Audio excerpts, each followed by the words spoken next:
I'm a little bit more upbeat on Eze than quite a lot of people. I suppose the worry is this kind of magic in his mind, these twinkling feet, and this streak of individualism that is either coached out of him to get him into the team, or is not coached out of him and he eventually falls out of favour. That is the worry that we are functioning with Eze. What a weekend. We raw dog 14 FA Cup fourth round games and threw ourselves into their splendour with the passion of Carlo Ancelotti at Carnival in Rio. Arsenal's quadruple still lives and breathes. Liverpool unleashed some sensual football. Those two giants, Manchester City and Wrexham, also romp. The real action was happening at Tottenham Hotspur, who have a new bald dad. Club down bad like the quad god, but here to lift us all up is the Crown Prince of Harrogate, a man survived a night in Hull to be with us. It's my friend in football, it's Mr. Rory Smith. A very cold night in Hull, Roger. Very cold night in Hull.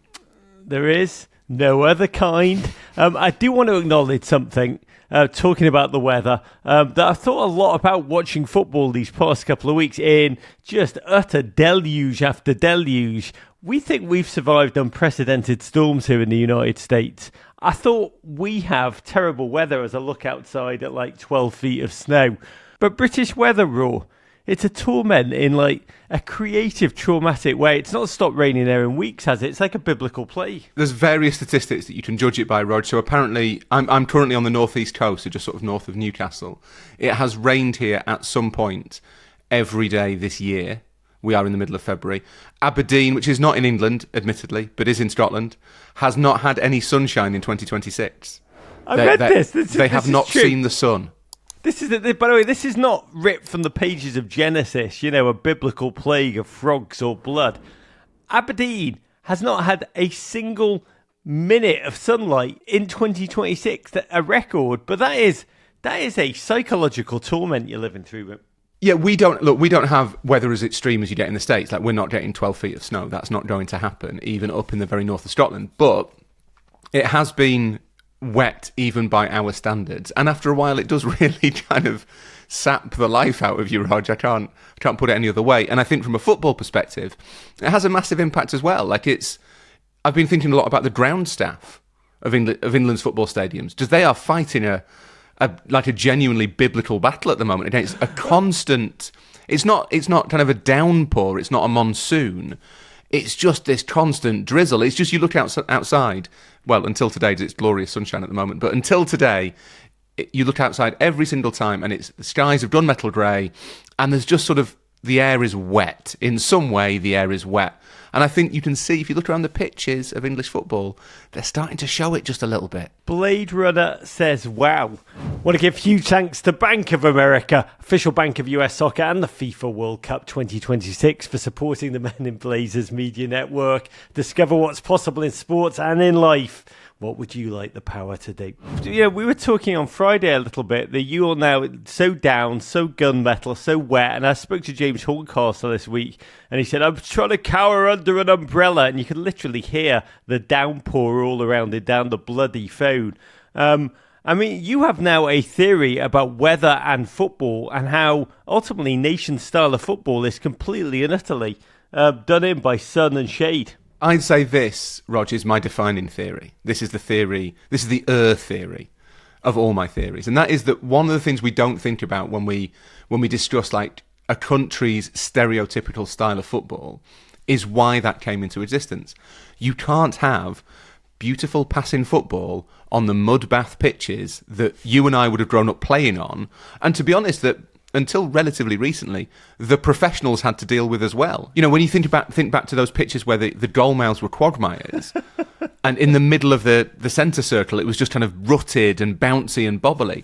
You can't play perfect passing football. So I think the reason that in Northern Europe you got this very direct style was because people were basically trying to avoid the grass. Because you couldn't rely on the grass. You couldn't have, unless you had perfect technique, you couldn't rely on the fact you'd be able to control a pass. Whereas in Southern Europe, in the Mediterranean countries, where it's a lot drier and the pitches aren't as slick, the style of play that develops is much more technical because it's on the floor, but it's also a lot slower. And I remember speaking to Sergio Aguero when he first moved to Manchester City. So he'd come from Atletico Madrid, this Argentinian footballer, and he said that it was really difficult for him to transition from Argentine pitches, which are bone dry, to European pitches, which have been, sprinkled. So Atletico Madrid's pitch, even at the Calderon, their old stadium, would have had the sprinkler on it. Would have been a lot quicker than he was used to. And then he said when he came to England, it was a different world again because the pitches were genuinely wet. We've got the moistest pitches in the world, Rog. That's something we should be proud of. This stuff matters. Yeah, you just explain why Beto is Beto. He's just adjusting to greatness in every regard. God, that's so fascinating. I once interviewed Michael Eze, and he told me that he became just like that block the middle of the field kind of player because he learned playing essentially like on a muddy farm pitch where that's what you had to do to win. If they couldn't get through the middle, it was like old NFL style, 3 yards and a pile of dust football. And Ian Robin came on this show, talked about how he grew up in a really windswept part of the Netherlands where genuinely you learned to dribble because no one was passing the ball. It just genuinely, if it left the floor, it was just flying out of bounds. It is a fascinating reality. I do love it. I worry for your family also, Roy, in this kind of weather. I remember, ultimately, the way you describe it, you're living in a nation of mole men. I remember going down a salt mine in Yugoslavia when I was like 9 or 10 on a terrible school holiday. We went like thousands of feet down into the bowels of the earth, and we found fish that were living just thousands of feet below sea level in the rock pools on the floor of the mine. And I remember, really struck me this, they'd lost their eyes through evolution because they just didn't need them in the pitch black dark. I'm just saying, do you ever worry about your kids' I guess your kids' eyesight? I worry about my kids in lots of ways. Probably don't worry they're going to evolve out of eyesight. No. I will point out, Rog, in defence of my homeland and your ancestral homeland, that we are on the Northumberland coast at the moment, which is a beautiful part of the world. And we went down to Bamborough, this wonderful kind of expanse of sand with a medieval castle this morning. And the sunshine, it's like, it's not hot and it's very windy, but it is glorious sunshine. And so there is hope. All we need is a little bit to get us through January and February, and you're fine. Just one or two mornings where it's sunny. That's all we're asking for. I'm headed back to film in Liverpool this week. I remember like 2 times ago, I was making a film. I was actually on top of the beautiful cathedral, and the sun came out, and I posted a photo of the city from on high. And I said, when the sun shines in this city, there's no finer place on earth. And immediately thousands of Scousers just DM me being like, yeah, but the problem is the sun never shines, does it, lad? So you've got it all. Good things come to those who wait, Rog. I know, and enjoy it while you can. Before we start, I want to thank all of you for your support of my book, We Are the World Cup, which is designed to tell you all you need to do to revel in the human wonder of the 2026 tournament. I just got my first review, which said that I did not know that you, Rog, looking at the cover, were the forerunner of the Manchester United haircut guy. I guess that's true. We've got so much to give away via our website. If you pre-order 1 book, we'll send you a signed book plate. 3 books is an incredible set of stickers. 5 books, and there's a beautiful limited edition print of the cover, which is also signed. 10 books, and I'll tape a personal video message of your choosing. Yes, you can essentially make me say anything, including I love Liverpool, which I will never say. Spoke at an event this week where they brought 300 of the bad boys, and it was very moving to see them out in this world. It's like having a child made of paper out in the world. Books are so hard and so ridiculous. Your response has been amazing. Go to the link in the pod notes now. I'll send you a gift with my love and thanks for your support. But let's start with a toast. I want to raise my third first Michelob Ultra of the day to the Seagull fan who watched Brighton go down with all hands at Anfield, wearing a delightful seagull mask with the oddest stoic impression, standing by his poor son who just looked like, well, he wanted the ground to open up with every goal that his heroes conceded. Every time something went wrong, and they did often for Brighton, the cameras would immediately just zoom close up on father and son, or I guess seagull dad and chick, and his expressionless face, just beak out, eyes bulging like a Timu Masinga.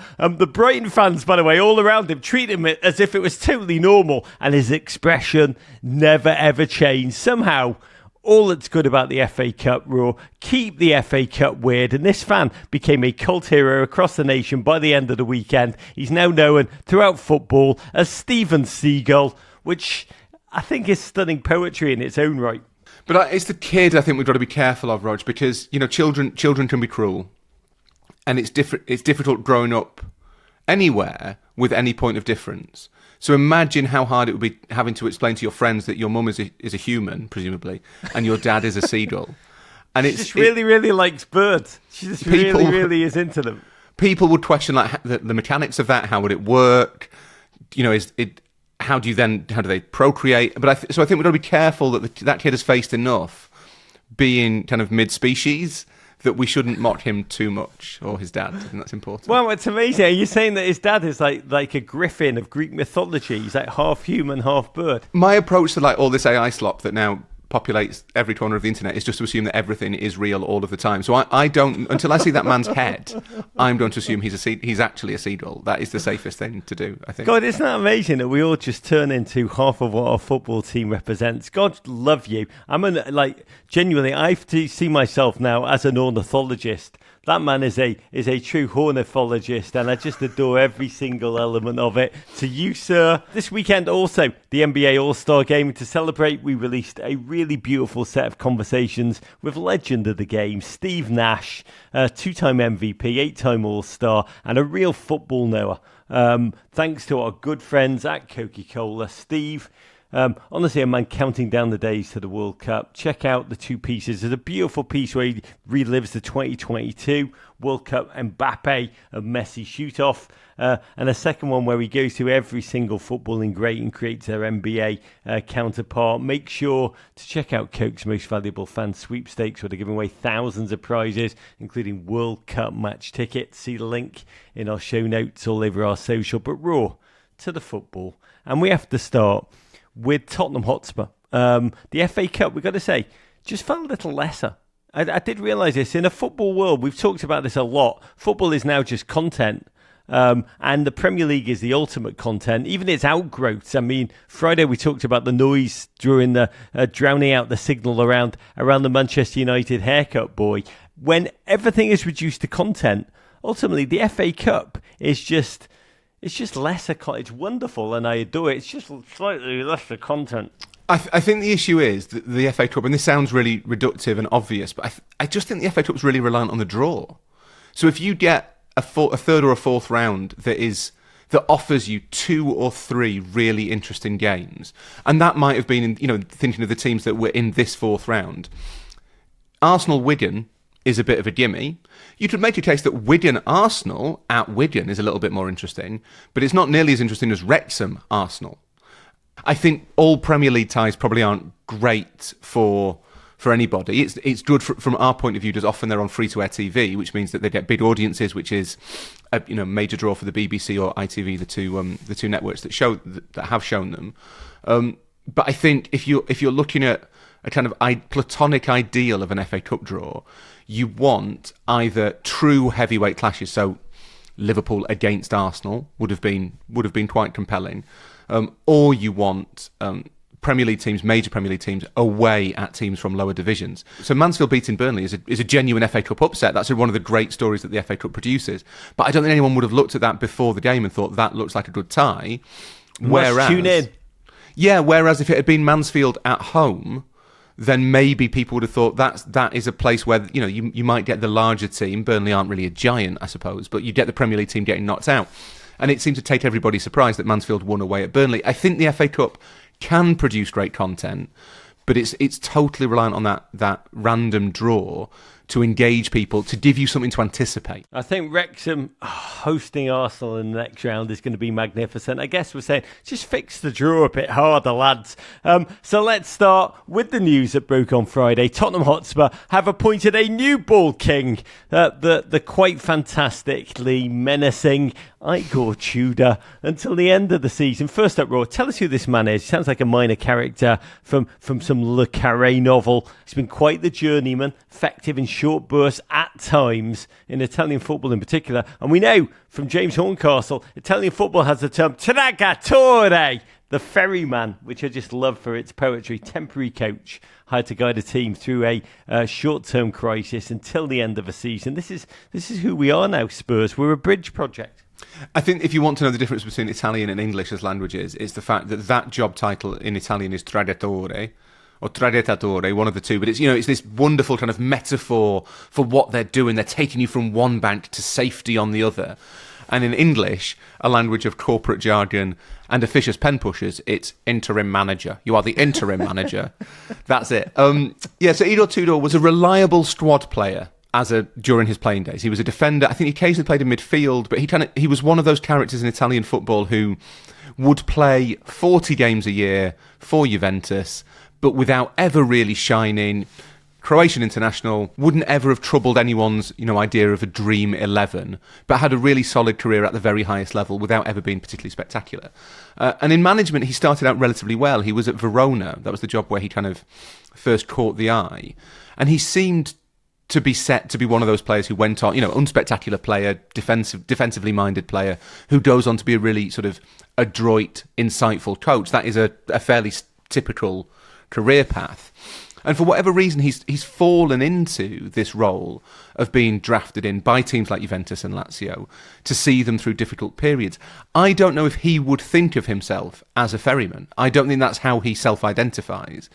I think he would probably look at it and think that he's never been given the time to build a project to prove what he can do. Most of the traditional ferrymen, the traditatori, are much older. They are Italian guys in their late 50s, early 60s who have been doing this for years. Whereas Tudor, I think, would look at it and think, well, I'm quite a good coach. Like, I can get results out of these teams, even when they're in difficult moments, out of these high-quality players. Whether he's ever got good enough results to warrant being given an extension, to warrant being given a job on a permanent basis, I'm not entirely sure. And if you look at his career path so far, with these really brief stints at Lazio, at Juventus, at Marseille, it does speak of someone who maybe has never quite won a club over enough to get a job long term. He's never carricked his way into the supporters' hearts. He's 49. He's an aggressive manager. He demands his players run and run.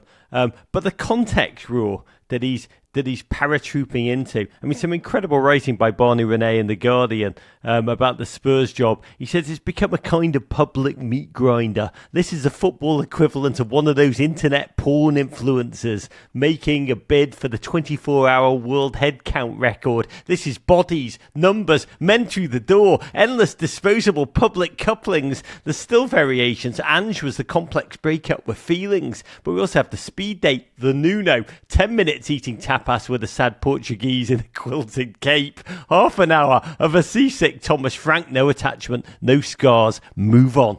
It's quite an image. I've got to say, Tottenham Hotspur as Bonnie Blue, that is not necessarily the mashup I was expecting. I think what's interesting with Spurs is that they have tried everything. That's what the one thing, if you were a Spurs fan, you'd really be worried about. They have had in the post-Pochettino world, and he's the spectre at this whole feast.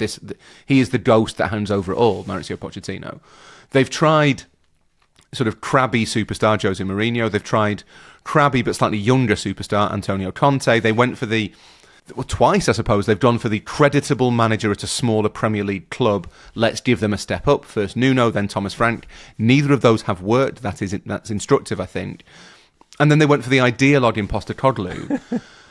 And none of them have quite fitted. And I wonder whether there does come a point, it's really trite to say that maybe the issue is structural. I think that's true to an extent, and that there are kind of complications with being Tottenham that you've talked about before. They are the Everton of the South, and I think that's a genuinely accurate. I say that with love. With love. I really an empathy to be. But candid. it's a really good parallel, Rog, and it's one that I'm sure everyone gets offended by. Like, people on both sides of that divide would be offended by that. But Spurs have got much the same problem as Everton, which is that their reality doesn't match up to their expectations. And the expectations are set by a form of history, which I actually think that's more pronounced at Everton than at Spurs. It's both, Raw. I mean, we'll talk about the DNA in one moment. By the way, I'm laughing because when you were going through the managers they've tried, I can imagine a board meeting at Tottenham where they're like, have we tried a man wearing a seagull mask yet? Have we done that one? I think it's probably the only option. Do we need a ginger one? Should we have a ginger one? We have get thou a ginger. Look. His first task is enormous, Tudor. He's going to take charge of the North London derby next weekend, at which Spurs welcome your quadruple chasing neighbour Arsenal. Spurs currently 16th, 29 points off 26 games, 5 points off the relegation zone. Quick one before we go through the issues, because you frame them really, really well. Are they really in a relegation dogfight? Is this just paper talk to kind of push, they're already down, let's push them down? Because I look at the squad. This is a bit like Chelsea under Mourinho in one of his darkest days. I remember when they were struggling and we realised, oh my God, this squad was not put together for this purpose. The scrap, the mentally, the physically kind of grind. These are footballers brought in to play Champions League football. They're kind of playing a dissonant double life. There's an element of it being inflated slightly, not necessarily because it's out of a desire to kitch Spurs, but because it's a good story.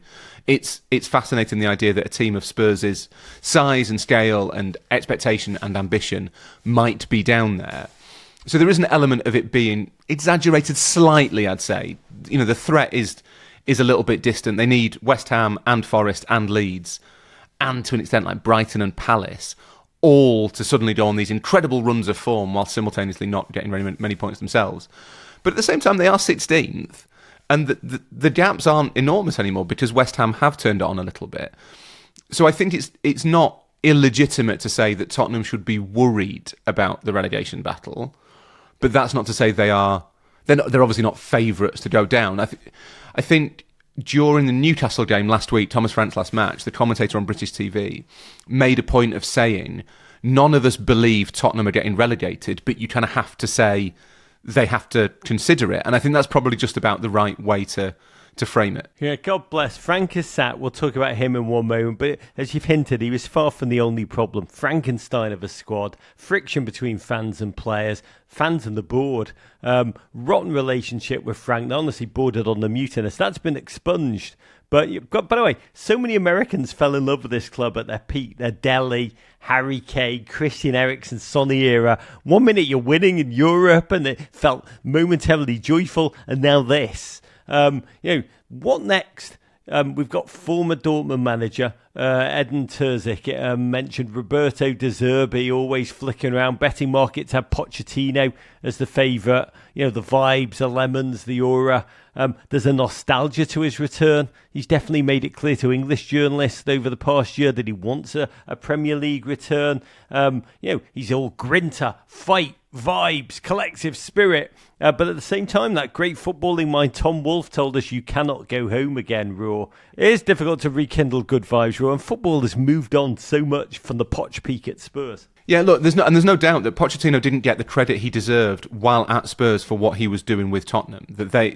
Taking Spurs into 2 Premier League title races was astonishing.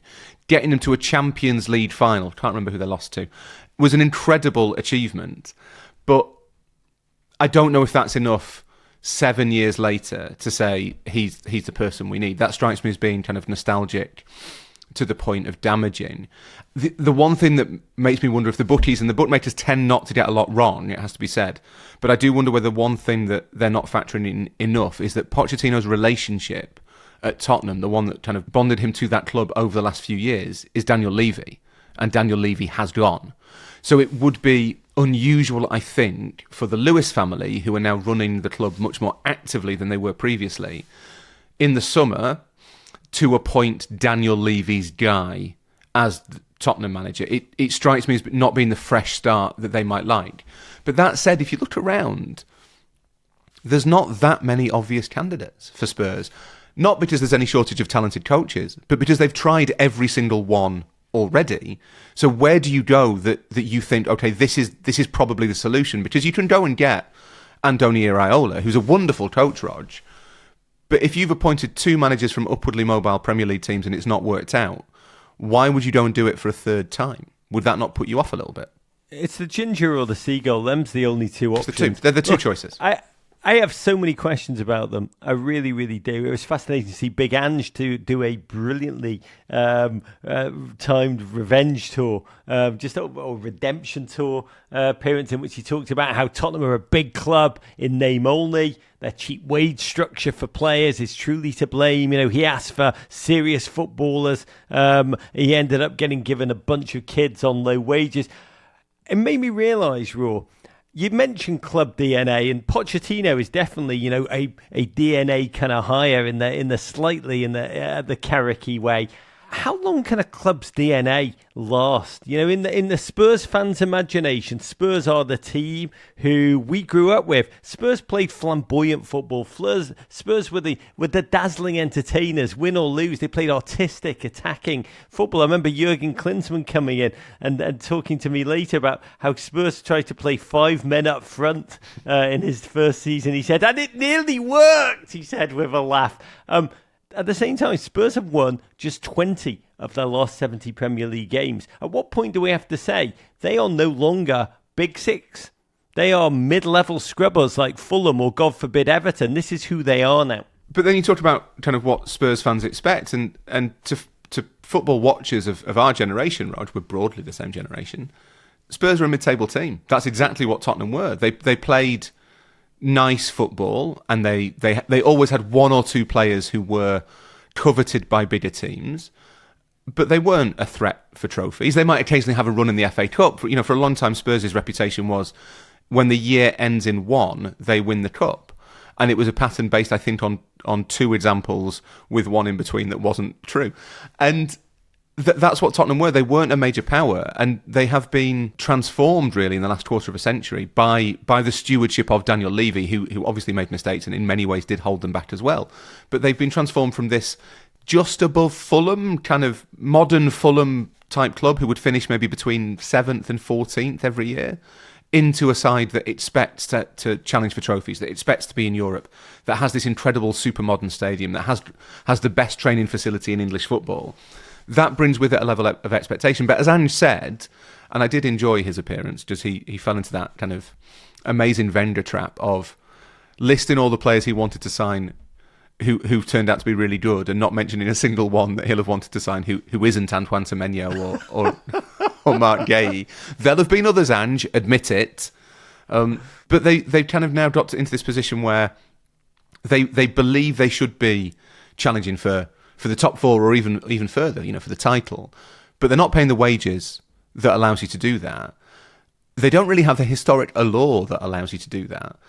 I'm not sure they've got the coherent vision that you need if you want to be a team that wins a title, or the patience. Because if you look at the managers they've been through, none of them are bad coaches. Not a single. I mean, Mourinho and Conte are objectively not bad coaches. They've both won lots of trophies. Thomas Frank, I think, will come back. Postecoglou won them a Europa League. Everybody knows that you can't keep changing things. You have to have the courage of your convictions, but you can only have that when you make the decision in the first place and you are sure you've got it right. So maybe the issue with Spurs is they're not quite sure what they want to be, and therefore they're not quite sure how they go about it. You mentioned Thomas Frank. Very, very quick word on him, because he was made to look very, very, very, very small, very, very, very quickly, a man completely out of time. Actually looked like his inner organs were slowly being boiled just by being at Tottenham. Just seeing the joy completely singed out of him, lost like Ned Stark at King's Landing. I compared him on Friday to a donor organ rejected by the host body. Yes, undermined by a cruel injury list, but he lost the fans almost instantly with the style of football. It seemed like only centre-backs were allowed to score. And the club became, under him, less Dr. Tottenham. I mean, they were like Médecins Sans Frontières Spurs. That's what they were. Felt like if you fielded a team with like Hippocrates, Alexander Fleming and Jonas Salt, they couldn't be more medically adept than Dr. Tottenham were under Thomas Frank. There was an article in the Times this week saying something like, everyone laughed at it, ridiculed it. Thomas Frank should be the most in-demand manager in football. His future remains bright, even after being sacked by Tottenham. Social media destroyed that. But Frank, he will be okay, right? I mean, he is a man who can still do wonders in mid-sized clubs. He can overachieve with his marginal edge, the kind of defensive football. It's just not Big Six aspirational. Yeah, if you look around the Premier League, there should be at least 2 kind of those mid-range clubs who come up this summer. Fulham and Crystal Palace. We know Oliver Glasner's going. Marco Silva's contract's up. I think Thomas Frank could easily get either of those jobs and do extremely well at them. That seems to be something that we know he is good at. I guess the question for him is: do you kind of stick with the Premier League? Do you take a mid-range Premier League club and see if you can do what you did with Brentford, but maybe get into Europe?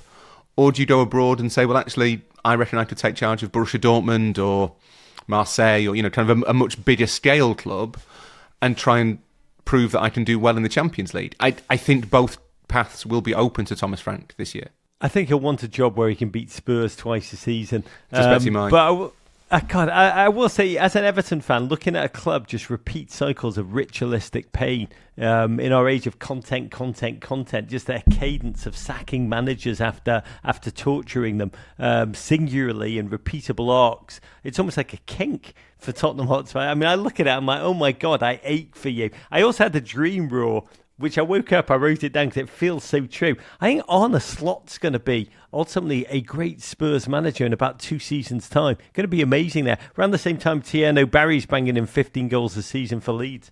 Yeah, I think Spurs looked at Slot for one of their managerial appointments. There have been so many, it's hard to tell. Maybe before Postecoglou. He might have been the one they wanted before Postecoglou. So yeah, that wouldn't shock me at all if Arne Slot at some point in his career ends up as Spurs manager. I think that, like I say, I think that Everton-Spurs parallel is really telling because Everton really feel the burden of their history in the sense that the position they occupy in modern football, in the economics of modern football, just means that a lot of Everton fans live with this permanent sense of dissatisfaction. And I think Spurs have a version of that as well, that Spurs are the 5th or 6th richest, biggest club in English football who desperately want to be the 1st or 2nd richest, biggest club in English football. But that's really hard. You've got 5 teams ahead of you who've all got more money than you. And it means that they're trapped in this kind of purgatory that they can't ever really escape from, which means that everything you do, whatever you achieve, feels like it's not quite enough. And I think it's in that environment that you make bad decisions. Welcome to Purgatory, Spurs fans. Good news, it's not hell. Well, it kind of is in its own way. By the way, Spurs would never appoint Arne Slot out of the blue. They would only appoint Arne Slot as a discard from a bigger club and say, oh, he's a title winner, he's coming here. It's what they do. It's like the whole cycle of Chelsea discards that they've always taken on. It's genuine. I woke up, it's one of those dreams where I woke up and said, that could be a reality, and I hope for both Arne and for Tottenham down the line that it's joyful. By the way, Spurs, not the only club making a change. God bless you, Nottingham Forest fans. I ache for you. Over the weekend, Forest confirmed the appointment of Vitor Pereira as their 4th head coach of the season. Came in on an 18-month deal. The former Wolves manager takes over from Sean Dyche, who was sacked on Thursday. What a dumpster fire Forest have become. To recap, Nuno lasted 24 days this season. Big Ange arrived with a giant Greek vibe full of like Yasu, and then was gone. Totally lost after 40 days. I guess in that context, Dyche's, 114 days? Feels like a forever. But sacking 3 head coaches, Raw, in a season is just like a nasty case of footballing autocracy. We've got to remember, all of this is self-inflicted. We also have to remember a year ago, this team were running into the Champions League spots under Nuno. Chris Wood was just a darling, unstoppable. They're back in Europe, though. Joy was theirs, and now they're the first Premier League side to have 4 permanent managers in a season ever, which is a madness. 1 place, 3 points above the relegation zone. Vitor Pereira going to need a lot of both the points and the pints to get through this one, Raw. There's a great tweet from over the Forest announcement when it was done. How many managers can you have in one season before you stop being delighted to announce them? To the point, were they genuinely delighted to announce Vitor Pereira, or were they sort of resentful, resigned, and slightly confused by what was happening? I suppose these are the 2 sides of Evangelos Marinakis' owner, that you see the ambition in taking Forest to the cusp of the Champions League last season, getting them back into Europe, but then also you see the rashness. Does this all start when Nuno seems to have fallen out, or to have decided that he didn't like the presence of Edu, who is the Director of Football Operations, I think, for the entire Marinakis group, which encompasses not just Forest, but Olympiacos in Greece and a team in Portugal. I think if that doesn't happen, then Nottingham Forest are not 17th in the Premier League table in mid to late February. And if you looked at their squad, both the depth of it and the quality of the first team in particular, it's ridiculous that they are that low down. And Ange was clearly on the rebound. That was very obviously a man who had not healed. He'd not done the work, Rog. He didn't need to be in another job. He needed to be on a beach somewhere, kind of... Or on the couch speaking to a trained professional. Ange needed time off. Ange really obviously needed time off. And he bounced into Forest because he was determined to prove himself again, which I understand as an impulse, but was very clearly not healthy. Dyche, I thought, would be better than this. And I know we disagree on this, Rog. I thought Dyche, with the quality of player at Forest, might be able to show that he wasn't just the coach that we saw at Burnley and at Everton, but he has failed to do that. It sounds like from a lot of the reporting he failed to win over the players in the squad. His reputation maybe has come before him. And now you're on Pereira, who has had this kind of long and slightly journeyman career around various outposts. Is there an Italian word for it? There will definitely be an Italian word for it, but you would need Horncastle on to tell you what it is. But do you not think that appointing Vitor Pereira at this stage is very much saying we'd quite like... You might as well hire someone called New Manager Bounce, because that's the plan. The plan is let's get a new manager bounce. Great name for a dog, by the way. New Manager Bounce would be a brilliant name for a dog. And that dog might do well in charge of Nottingham Forest. It's hard to say. You might as well at some point give it to a dog. But there's no plan here. There's no plan beyond... When he took over at Wolves, roughly this time last year, they won lots of games in a row. Let's see if he can do that again at Forest. And I think that is an absolute kind of damning indictment of where strategy is at Nottingham Forest at the moment. God bless. At Wildleaf Eagle tweeted, good news, it's only 5 Nottingham Forest managers until Christmas. To the FA Cup magic. And let's start at Arsenal. The Gunners 4, Wigan Athletic 0. Wigan Athletic, that essentially footballing cautionary tale. They won the FA Cup in 2013. Same year they were relegated. They now find themselves shivering in the relegation zone of League One, third tier, having fired their manager, just leaked 6 against Peterborough.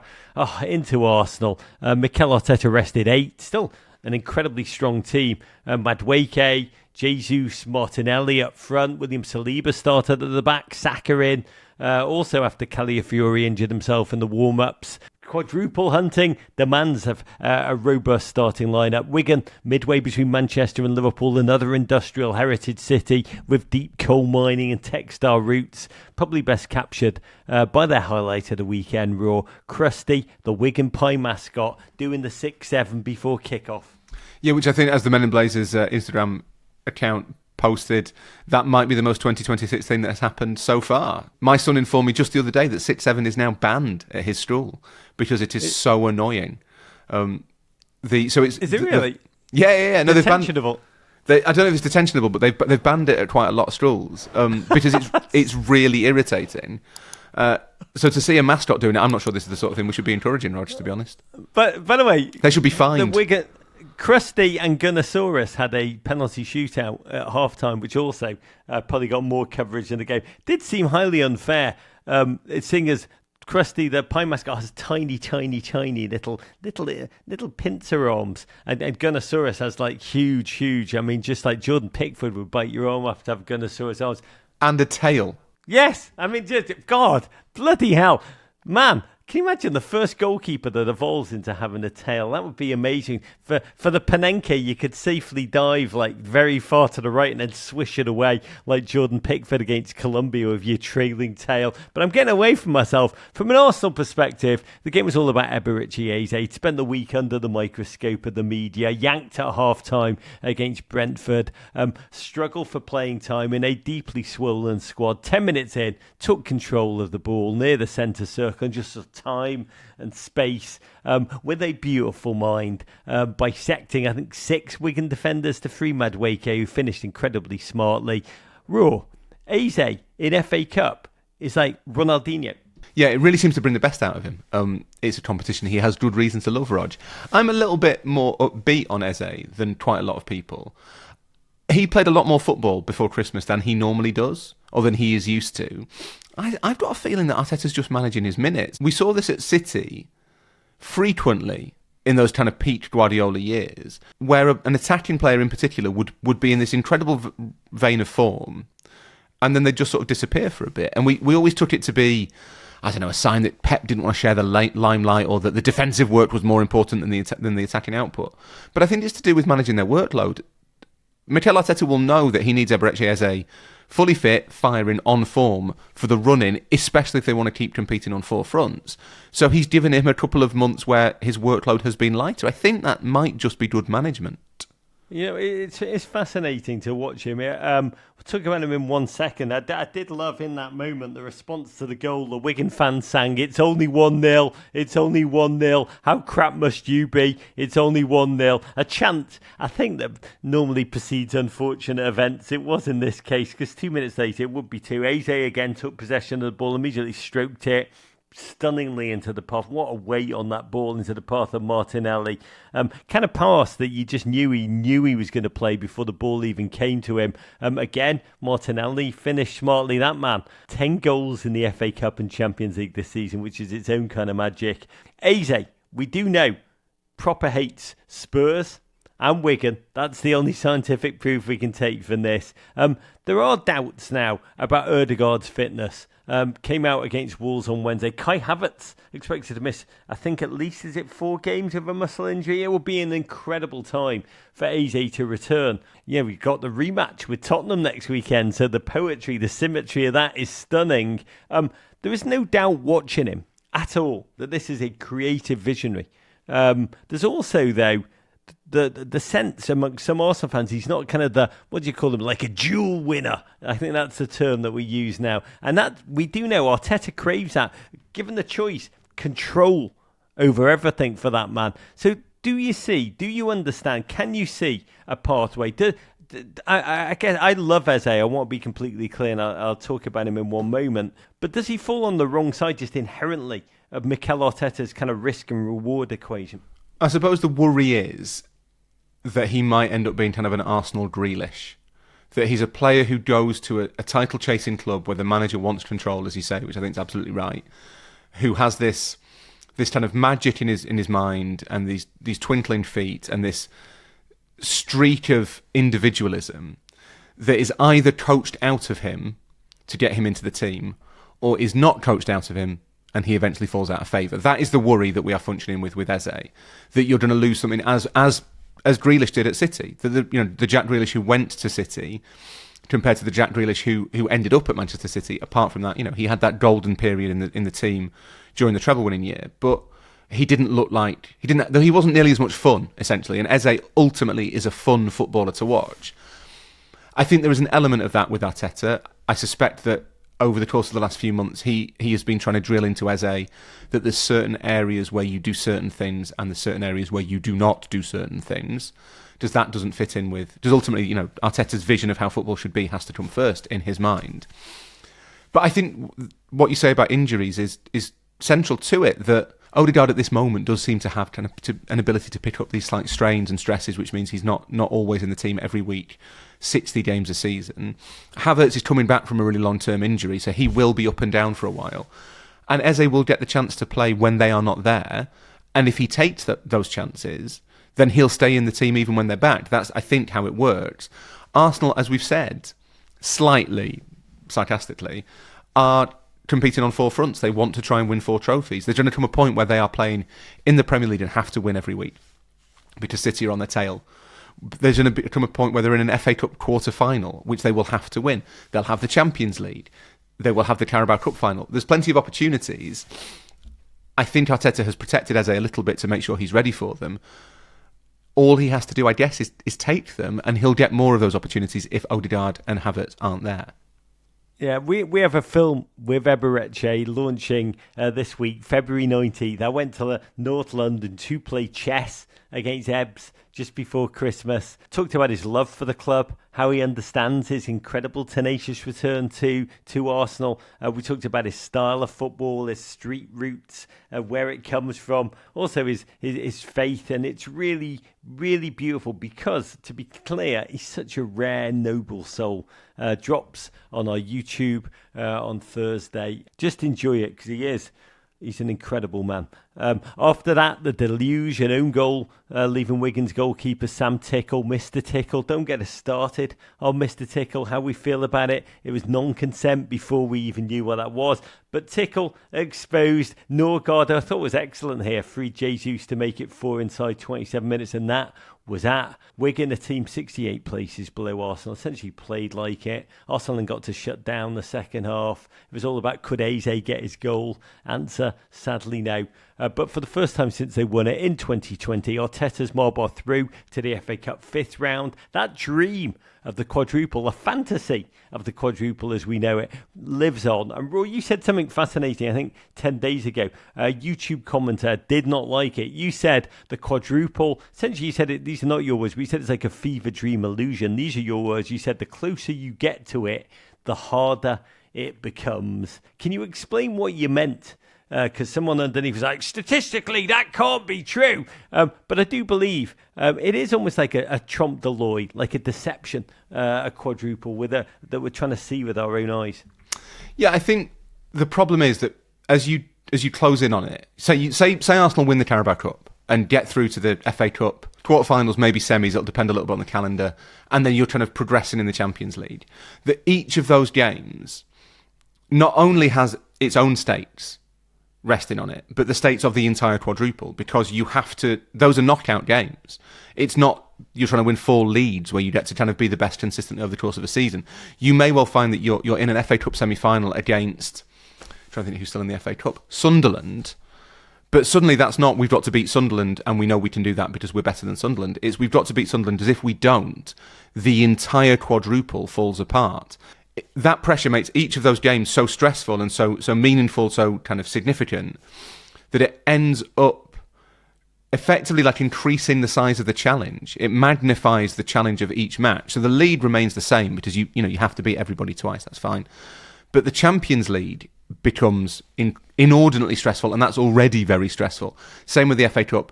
The Carabao Cup, because it's the first one, is a little bit different. But I think the nearer you get, as you're battling the fatigue, as you're kind of dealing with the lactic acid build-up, you're also dealing with this increasing pressure on every single moment of your season that you could do something impossible. And all I would say is that every time anyone's tried it, they break. So that's why I believe that the closer you get, the harder it is. But then I did also say, Rog, that I genuinely think being in a position this late in the season where people can start saying, will they do the quadruple? Which they're saying partly so they can criticise you when you don't. That in itself is an achievement, because it shows how consistent you've been. So there is an element of Arsenal should take pride, even if they don't do the quadruple, that they've got as close as anybody has ever come. Lactate acid of the brain always does you in. By the way, if anybody is going to do the quadruple, it would be this Arsenal squad. The depth, the options, the tactical flexibility, ultimately the legs, the replacement legs. I mean, it is utterly fascinating. Do not let the noise drown out your joy, Arsenal fans. Savour every single second. I think what we're watching is utterly magnificent. Also magnificent on the day. To Liverpool 3, Brighton 0. For the under-pressure manager Classico, your fallen ball king on a slot and flailing child warrior, Fabian Herzl, are both fallen out of the love of large sections of their team's fan bases. It was an absorbing clash. It was open. It was chance-filled. Many in the first half felt a Mo Salah. It took a little time to calibrate deep inside his own head. Brighton's last win was of any kind, was actually in their third round FA Cup win at Manchester United, which kind of tells you where they are right now. But once Liverpool up their intensity, as they have in games recent, the bright but fragile Seagulls just couldn't live with them. 42nd minute, live wire Kirkez, who was so intelligent in this game in his decisions of when to stay and when to go. Real progress there, carved down the left, flicked an arch cross, zipping back across the face of goal, met by fellow fullback. I love fullback to fullback goals. They are the best. Curtis Jones on this day, and he kind of short-hopped it home entrepreneurially. First goal of the season for your Scouser in the team, Raw. Man yet to sign a new contract, fighting for playing time, and his future, quite oddly, out of nowhere uncertain, Raw. I mean, he's a sumptuous footballer. More than that, he's got that true dogged kind of mentality when Liverpool have needed it.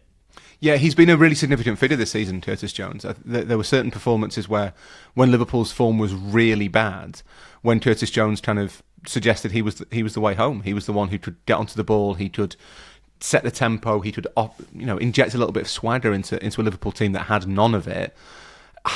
I get why he's maybe dilly-dallying slightly over signing a new contract. That at the stage he's at in his career, he's played 200 times for his childhood club.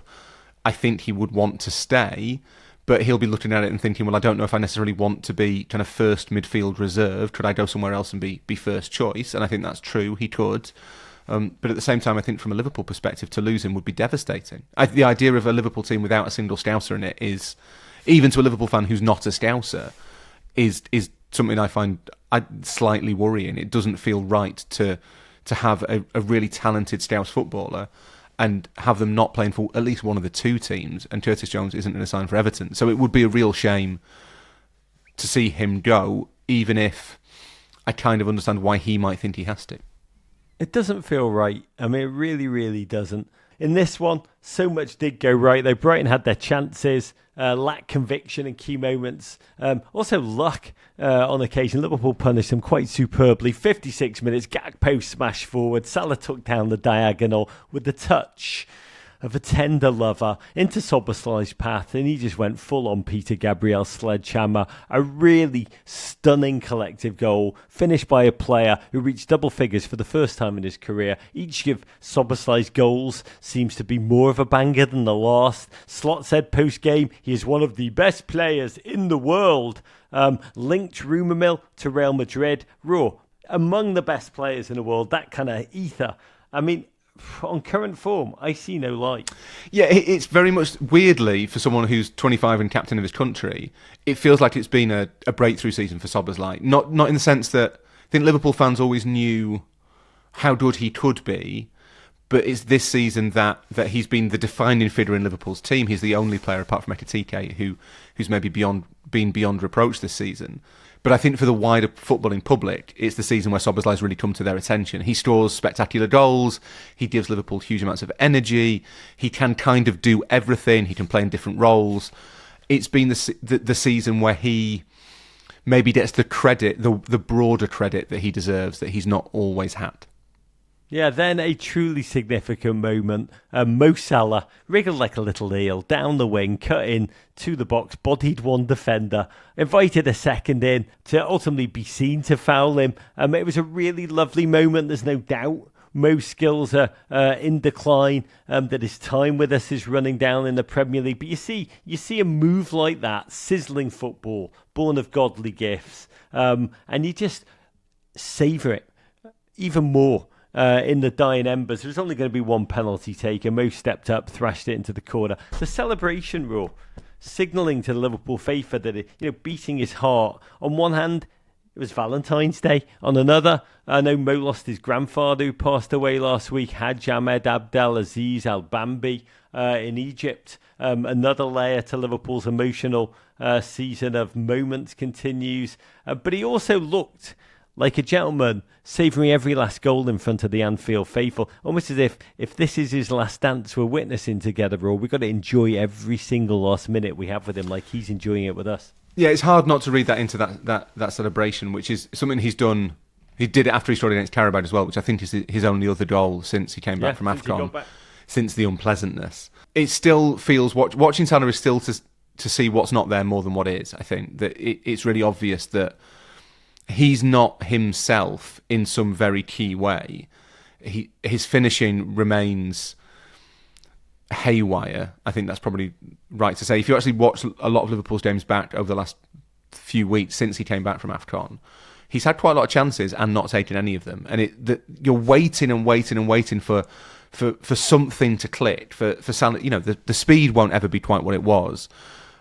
But the touch should come back. There's no reason he should have lost that. The eye for goal should come back. There's no reason he should have lost that. He's not in his 80s. He's in his early 30s. He's got time left as a footballer. But he seems to be finding it harder than I think anyone would have imagined. I've always had this feeling that he needs one to go in, and then suddenly everything will all the problems will melt away, and he'll be back to himself. But he scored against Carabao, and it's not improved things. He scored a really good goal against Carabao, and it's not improved things. Maybe winning the penalty and converting the penalty against Brighton will be that moment, but on the evidence of the last month or so, probably not. What I would say is I think his presence has made Liverpool better. His presence back in the team has coincided in such a way with Liverpool's return to some sort of form that it's hard not to think the two are related. For Liverpool, dominant performance, clean sheet too. Post-game, Curtis Jones talked about the team's goal for the season to win the FA Cup and the Champions League. Slot also talked up about how the team's future looks bright, less bright. Brighton's woeful form hurts all aside, have dropped from 5th in the Premier League at the beginning of December to 14th. They're 7 points above the doom spots. One win now in the last 13 games in the league. Godspeed to you, you child warrior. Talking about unexpected managers, oh wonder. Hull City 0, Chelsea 4. You were there, Raw. Snow and rain, driving in off the Humber in that strange northern town Hull. Hometown to my favourite poet, Philip Larkin, who called it, quote, "What a hole! What a witless, crapulous people." When I read that, I realise I don't use the word crapulous enough. Back returned to Hull, Liam Roux Sr., to the club he coached for 18 months, to a modicum of success before being fired. A bit like watching Reese Witherspoon's character in Sweet Home Alabama go home. Ultimately, clinical win. Despite meme-level open goal misses from Estevao and poor Liam Delap, who actually had 3 assists but was just laughed at because of his one blow and chance. No player has ever screamed more "loan to Everton" louder than Liam Delap. Ultimately, second half blowout. First ever Neto hat-trick after a senior started him as a number 10 to boot. And perhaps just as significantly, third clean sheet in 11 games under Rosenior. You were there, Raw. Let's start with the football. Forest, button it up. Yeah, it was a slightly strange 4-0 win because the first goal came just as you thought Hull are causing Chelsea some problems here. They were starting to kind of drag them down to their level. Sounds harsh, but Chelsea had made this really strong start and Hull weathered it. And then it seemed as though Hull were asserting themselves, and you thought actually maybe, do you know what, Hull could make a game of this and Chelsea might have a problem. Then they scored 1, and I think the second goal going through the goalkeeper's legs direct from the corner, I think that really stuppered Hull's sort of self-confidence. And from that moment on, it became this very, I'm going to say boring procession, in which we all had to watch 40-ish minutes of football where we knew what the outcome was before we could get to the main event, which is Liam Rosenior talking to the media. Yeah, you said this to me. I mean, it was fascinating hearing Roux Senior. Last week talked about the agony his family are going through, the battering he's taking on social media. There was a truly insane post last week, by the way, which I did think about when I read this. Somebody had found a photograph of him standing in front of like the step and repeat of sponsors behind him. And they were hypothesizing that because there was no warping of the sponsors' logos to his glasses lenses, they were like, he only wears vanity glasses to look smarter. I mean, this is where we are now. But the results are all, what is it, 8 wins, 1 draw, 2 losses to Chelsea in the Carabao Cup. But you said to me, journalists are essentially going to Chelsea games for the press conference. It's become a blood sport. Yeah, there's a real fascination in seeing how he will, what he'll say, what he'll do. He's become a character, Liam Rosenior. I think that is a potentially a really good thing for him. That can work in your favour, or it can be an incredibly bad thing, because people are waiting for you to say something that is newsworthy, which generally is a negative adjective. I think that's probably fair to say. You know, say something that you wouldn't normally hear somebody else say. Yeah, when you say love will conquer hate, no one really. Yeah. Give us something different. You're not writing about that. But what was interesting on Friday night after the Hull game, it had been quite a positive experience for Rosenior, I think, not just because of the win, but because he got a lot of affection from the crowd at Hull. They sang his name 3 or 4 times, which is 3 or 4 more times than the Chelsea fans did. They obviously still have a lot of kind of love for Liam Rosenior at Hull, who did a really good job there when he was sacked in 2024. I think it was a genuine surprise. The club's owner, Akron Elikali, has said before the tie that he didn't regret a thing. Absolutely the right decision. But the crowd obviously remember what Rosenior did for them, and they sang his name in the first half, then several times in the second, and he acknowledged each one with a little wave. And I think it was nice for him to be in an environment where he was appreciated, even if it was the opposition fans who appreciated him. And the press conference, I think, was testament to the fact that Rosenior is starting to understand what bits play well and what bits really don't play well. And that's not to say there's anything wrong with the way that he sees the world, or the stuff he wants to say, or the stuff that he sincerely believes. It's a little bit kind of LinkedIn jargon for me, but if he wants to believe it and it's authentic, it's not a problem. But it's so hard, Ro. But I think he's worked out that there's certain things you just like. There's no one has a sense of humour. The English football is not covered with a sense of humour. So when he said the thing about Estevao not thinking he was a professional footballer, because of his first touch when he tried to control the ball. That's quite a good line. That's a good joke. Like, that is the sort of thing, if you were with your friends, you'd be like, yeah, that guy, couldn't believe it. Couldn't believe I was a professional footballer. That touch was so bad. It's self-deprecating. It's quite charming. But it doesn't sound like, it isn't presented like that when you put it through the lens of a media that is just hunting for anything to make people angry. Anything to make people outraged. It's not just a media role. I mean, we've got to dig a bit deeper here, because he is. I said on Friday, Rosenior is in this strange no-win place where all he does is win. His record's incredible, but every game remains a must-win. Because as soon as he stumbles, that tabloid press pack are going to eviscerate him. He knows that they know that he knows that they know. That English people cannot allow him to be left untouched. We can't exist happily in our own lives while he's doing okay at Chelsea. No, we've got to bring him down. We have to, for our own dignity and self-respect, because there's that old Steve Coogan quote, which I've talked about a lot on this show. If you give an English person the choice between their own success and your failure, they'll choose your failure every single time. And Liam was actually asked about this week, was it? It was put to him that it was a bit weird that there's been such a negative response to, first of all, his record and the fact he's a young English manager showing real green shoots of success. And he said, I agree with what you're saying. I'll leave it at that. And then he was pushed a bit more, saying, is it down to British culture, Liam? And he just said, I'm not going to go into that. People make their own judgments on people before they meet them. That's part of life. The thought that's occurred to me, Roger, is that I wonder whether he comes across as too clever. That might be the one thing, that is something that is really dangerous, I think, in British culture, that, especially in football culture maybe, that if people think you're a bit of a smart arse, their natural instinct is to try and find ways in which you should not think that. And I wonder whether, obviously he's not wearing vanity glasses, but, you know, he even in the press conference on Friday, he used the word exemplified perfectly naturally, which is fine, because he's a smart guy. Like, he knows the word exemplified, it's not that big a word.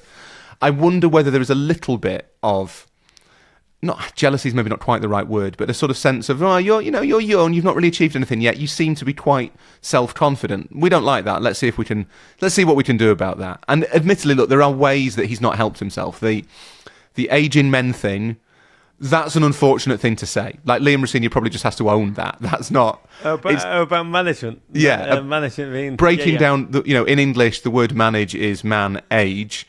I mean, that's not. I did. By the way, I did spend it because of him. I spent all the time thinking that the root of FA Cup is fuck up, and I couldn't stop thinking about it one day. So thank you, Liam. I'm not sure. He's a good coach. I'm not sure he's a great etymologist, if I'm honest. So there's a couple of things where you can say he's maybe not helped himself. I think that's fair enough to say. But there seems to be a sense in which the media, are maybe looking for things like, what can we make him say something weird? That's probably a game that people are playing subconsciously. But I don't think it's just a media thing, Roger. I think it's fans as well. I think fans see a manager who comes in, he's very young, his experience doesn't seem that relevant to the job that he's got. You know, we've been taught for a long time that you need a big character, a big Mourinho. You know, the Mourinho is the modern ideal of a manager in the Premier League. Still, maybe Pep or Mourinho, someone of that kind of ilk.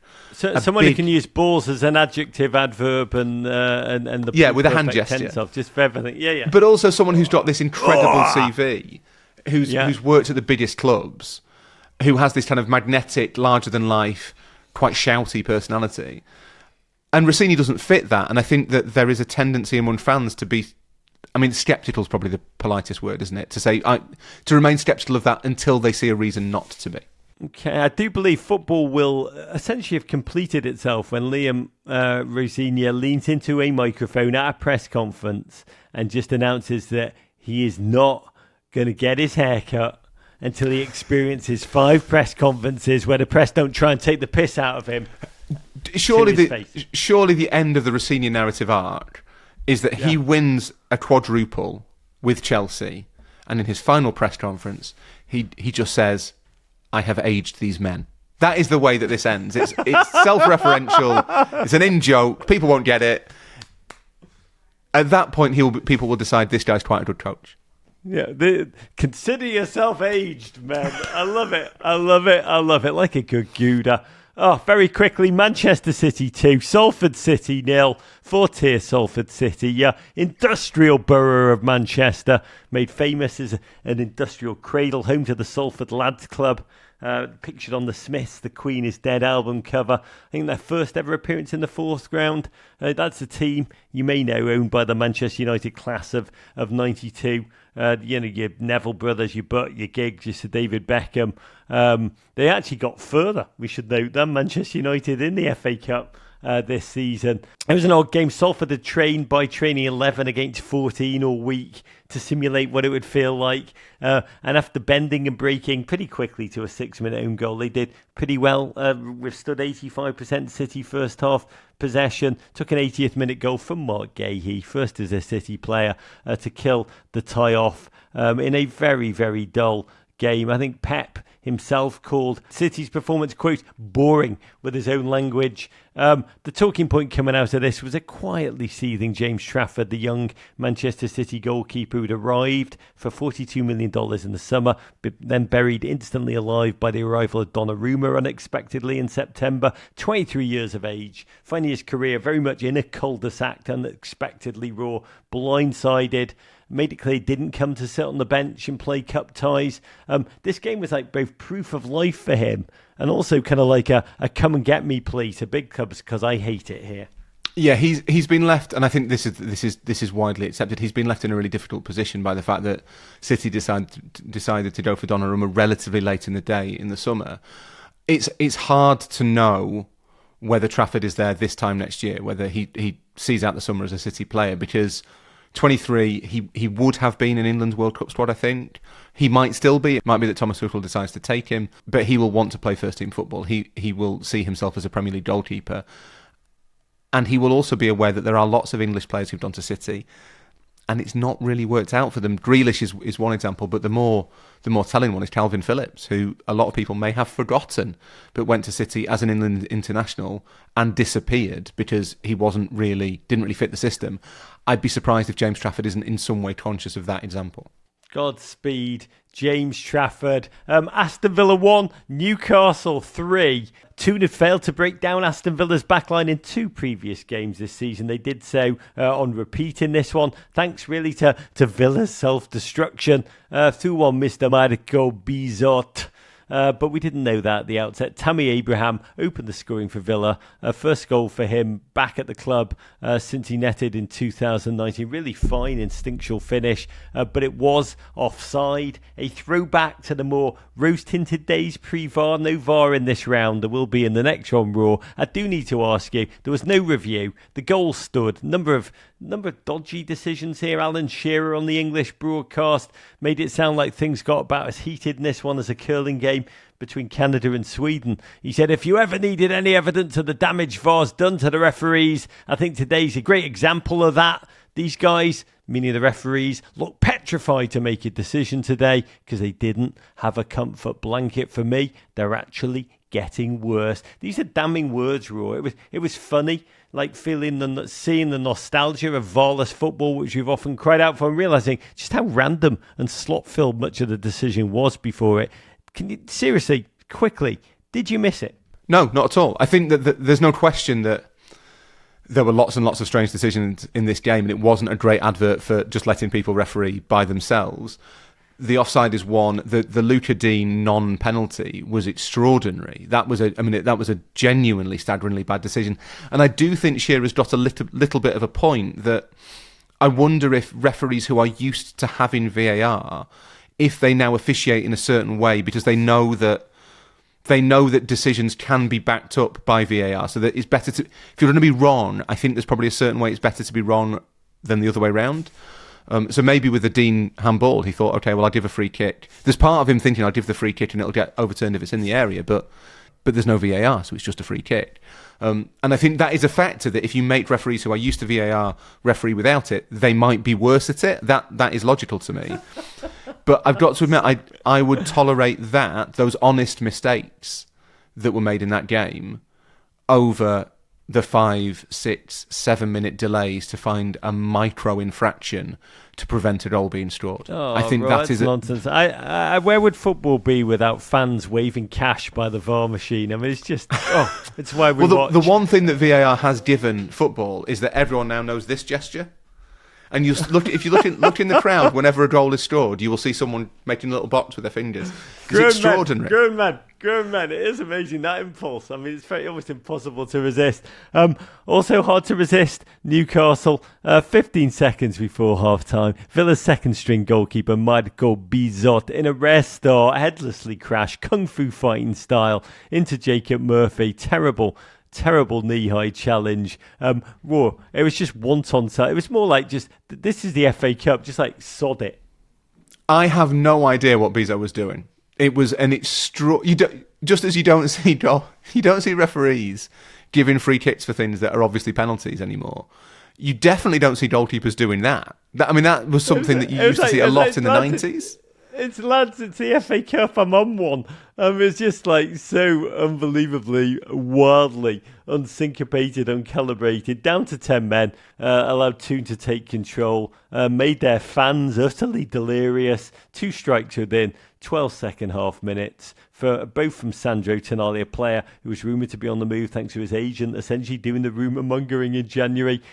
First goal deflected, second a stunning exclamation point drive. He even had the Nick Voldemade goal, first since Christmas, to kill off the game for German Yao Ming on his 24th birthday, no less. Incredible stat here, Raw. On the past 5 times these two teams have played, one of them has gone on to the final. Those who don't know history are doomed to be surprised that Newcastle's shirtless fans will be belly deep in the Trafalgar Square fountains come FA Cup final time. For now, Newcastle head 2,000 miles to Karabag, then to Manchester City in the Premier League. Even with Guimaraes out for 2 months with hamstring there's lots for them to play for still, Raw, in this very, very dank season, North of the Wall. Yeah, there's been a really weird vibe around Newcastle all season because they have so much going for them that they've done incredibly well in the Champions League, or certainly as well as they might have expected in the Champions League. Came really close to qualifying automatically. They're kind of in the midst of that great Premier League morass, which everybody's in basically, apart from maybe Arsenal and Man City. Everyone's just in that big blob from kind of 3rd to 15th. And yet there's been a real sense of dissatisfaction around Newcastle, a real sense that things have stalled, that Eddie Howe maybe is running out of time, running out of rope. And you sort of look at it and think, well, why? And there are questions, I think, around the Saudi ownership, whether they've delivered on their promises, whether they have lived up to what to kind of the bar that they set. And I think the answer to those questions are no. But there's plenty left in this season for Newcastle. And when they are on it, as they were against Villa, thanks in part to Marco Bizot, they are really difficult to play against, and you wouldn't bet against them getting to the final with a decent draw. I gotta say, Carabao winners last year, FA Cup challengers this year, I would bite your arm off to be as in malaise as Newcastle United are right now. We gotta very quickly talk about the Shocko, the round. Burnley 1, Mansfield 2, Mansfield Town of League 1, knocking out your Premier League strugglers, coming from behind to a team 37 places lower in the English football pyramid. God bless Burnley. Just had the high of their first win against Palace in, 17 games in the Premier League, and then they burst their own bubble, played a weakened team. Felt like it was just going to be a routine win. But then Reece Oates, journeyman striker, equalised with a towering header, and 28-year-old midfielder Lewis Reed took a walk on the wild side with a stunning free kick, 25 yards from goal, sending the Stags into the 5th round for the first time since 1975. This team, founded in 1897, this is amazing. Highest they've ever been was one season in the 2nd tier. They're currently 13th in the 3rd tier, League 1, owned by a local businessman, done good. Nigel Clough, the manager, son of legendary Brian Clough, looked gobsmacked himself on the sideline at the final. It's a coal mining and textile town. I think I've said that 8 times at least this show. On the cusp of Sherwood Forest, but don't let the romance of that fool you. It's a proud town.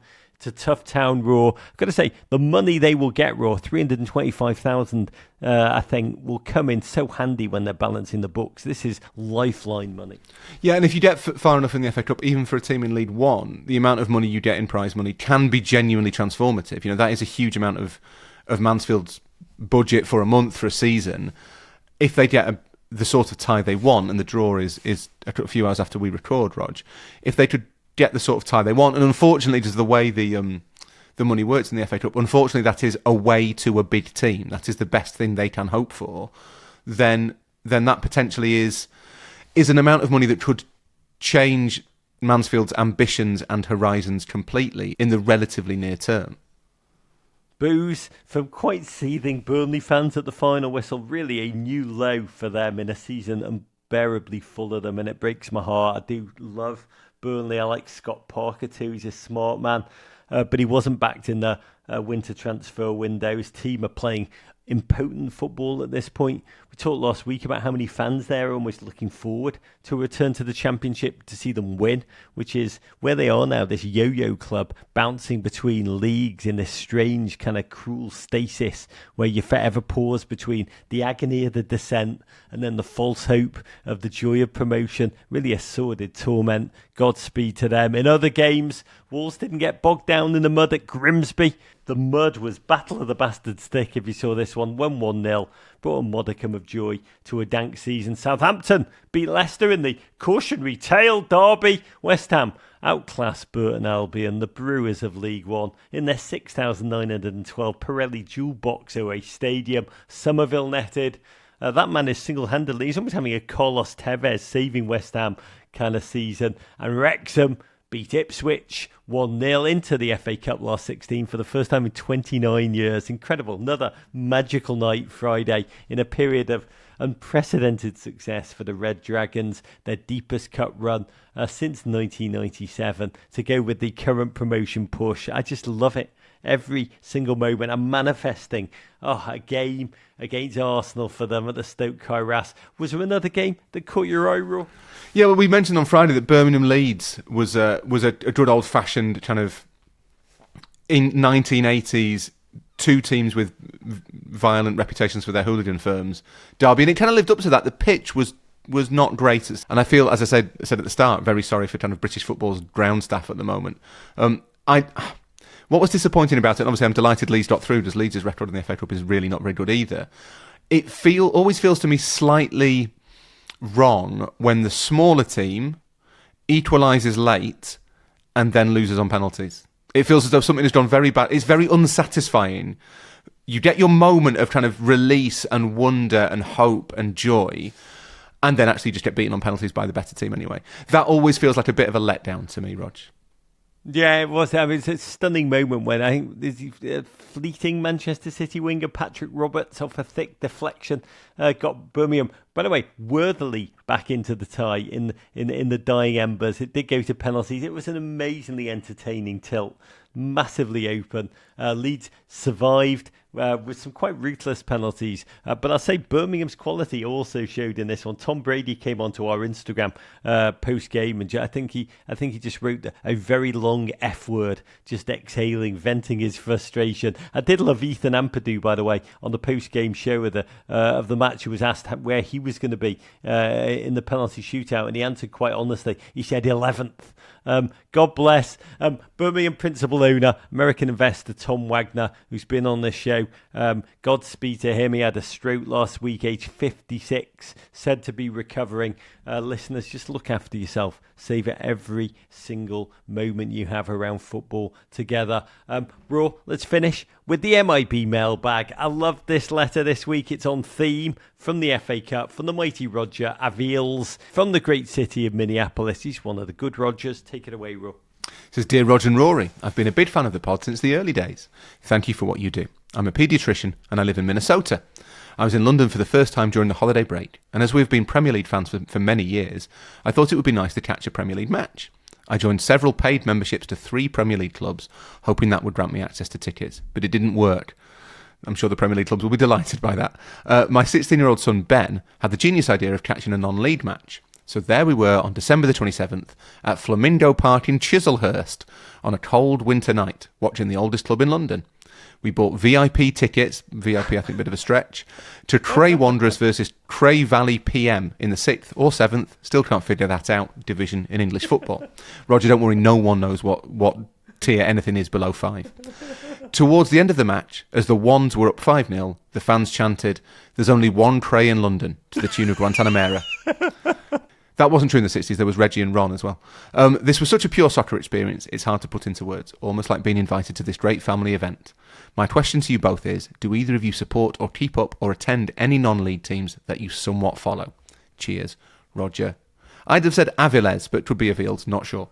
I don't know in America. Rog, tell us how you say your last name. Did I just butcher it? But what a letter. Raw. What an adventure. So many of you great friends of the pod are now travelling over to watch Premier League games on the regs. When I get on a flight back to England near the weekend, it is thrilling to meet so many of you who are going over there. And the number of you are doing lower league travel. I actually have no idea of your lower league predilections, Raw. So please, brief us in. Well, I mean, Harrogate Town is the obvious one, which is the sort of my local club. And when I was a kid, Harrogate Town was one of 2 teams in Harrogate, which is not a very big place. Both of which who are the other Cray Wanderers? The other ones are Harrogate Railway, who play in green and red. Harrogate Town play in blue and yellow. Do we proper hate them?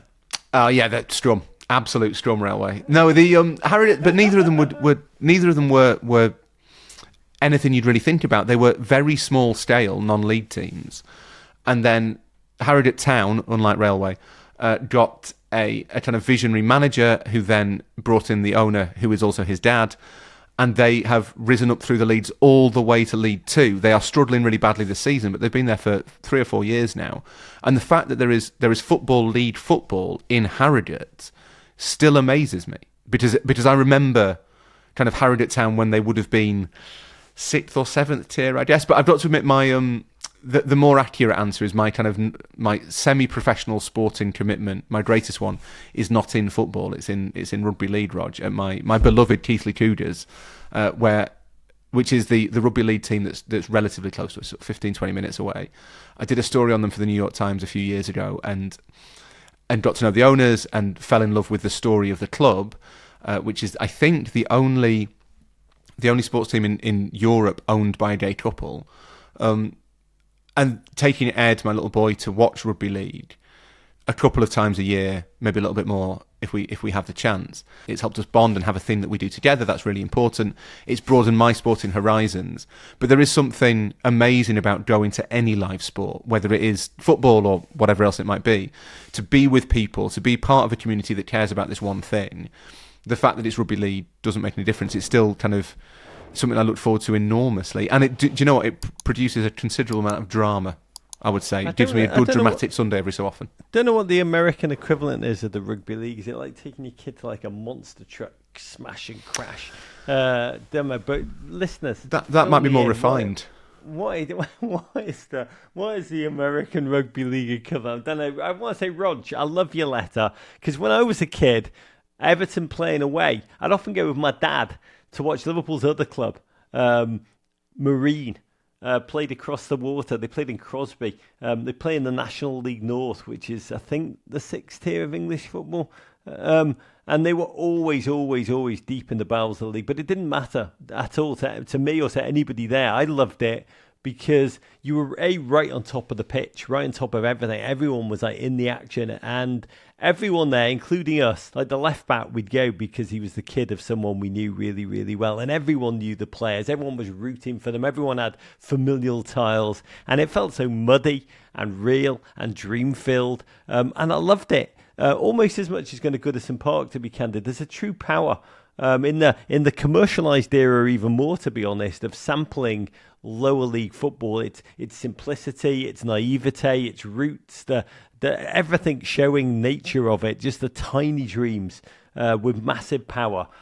Macclesfield playing tonight in the FA Cup, Slayers of Crystal Palace really embody that. I took my kids a couple of years ago, went to a bunch of Premier League games over Christmas, went to Arsenal and Palace. It was both amazing. Palace at Selhurst Park was sensational, but the game they loved the most was watching Boreham Wood play Barnet in the National League. They watched the Boreham Wood fans, a really hardy bunch of young, incredible human beings, chanting "Up the wood" and "Wood, wood, wood" for variations essentially on the eggplant emoji, which I just love, for 90 whole minutes, and it was beautiful.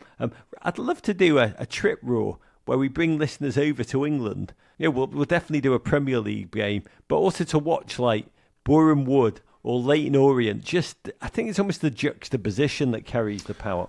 It's easy for me to say this as someone who obviously lives in England and has had the opportunity to go to a lot of these stadiums. But if you're coming from the States and you're struggling to get tickets for a Premier League game, because there's so much competition, they're so hard to get hold of, go to not even a non-league game, go to a football league game, go to a game at a club with a weird name that is somewhere close to your itinerary, because that is where you will see an aspect of English football soul, and you will understand it just a little bit more. It will help.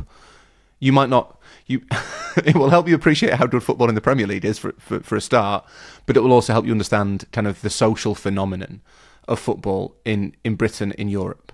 I would say, go. You should always go to a football match. You see a lot of humanity, is the honest truth. Oh, the humanity. Thank you for your letter, Roger Aviles, Roger Aviles, maybe it is. Who knows? Roger, it's a mystery. Keep writing to all of us here at meninblazers@gmail.com. I do try and answer everything that comes in. That is it for today. Want to give huge thanks to Bank of America, official bank of US soccer, and the FIFA World Cup 2026 for supporting the Men in Blazers media network. Discover what's possible in sports and in life.